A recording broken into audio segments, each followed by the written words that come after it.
Hi, this is Elka, and welcome back to my channel. Somebody asked me recently, why do you think there's a connection between the Manhattan DA's office and congested pricing? It doesn't seem logical, seems far-fetched.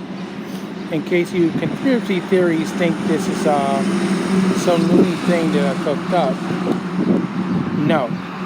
If you were to go back to the history of the Manhattan DA's office, before Alan Bragg's, he has Cypress Vance Jr., who was the DA before Bragg's.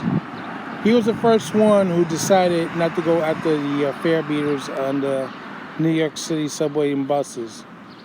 So the financial situation with the NTA started with him. Now, he was supposed to promise to come up with new hardware and stuff to make it harder to fare beat to avoid these prosecutions. Unfortunately, it didn't happen. Another thing is that I think only one station has been renovated. They claimed to fight fare beating, but it didn't pan out. So then you have Alan Bragg's, and he comes up with a list of stuff that he does not want to prosecute that made the papers. Fare beating, of course, among them. And you see what happens in the Manhattan District Attorney Office happens to affect the other District Attorney Office in the other boroughs. So if Manhattan DA wasn't going after the fare beaters, soon the Bronx DA wasn't going after the fare beaters, the Brooklyn DA wasn't going after the fare beaters, the Queens DA wasn't going after the fare beaters. I can't say the same for Staten Island because Staten Island is mostly Republican. So that's how it is. Now,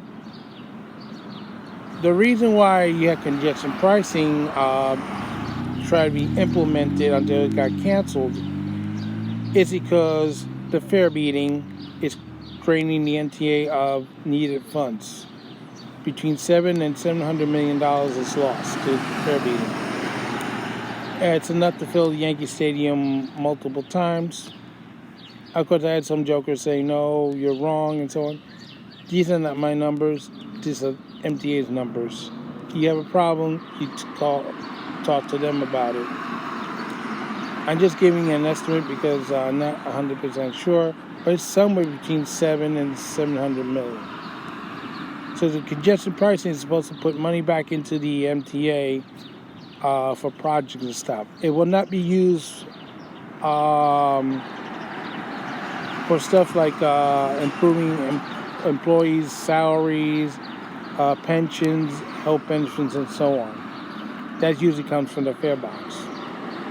So the employees are getting screwed anyway for the second time. So, of course, being Alan Bragg's,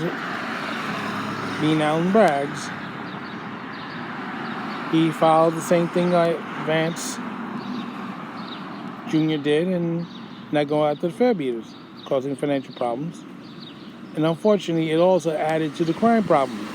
As you may recall, earlier this year, you had a situation on the A train where an individual didn't pay his fare, got on the train with a loaded handgun, started to fight on the train because he thought the person who was right next to him was an illegal migrant who assaulted some police officer in Times Square, and Alan Bragg let them go.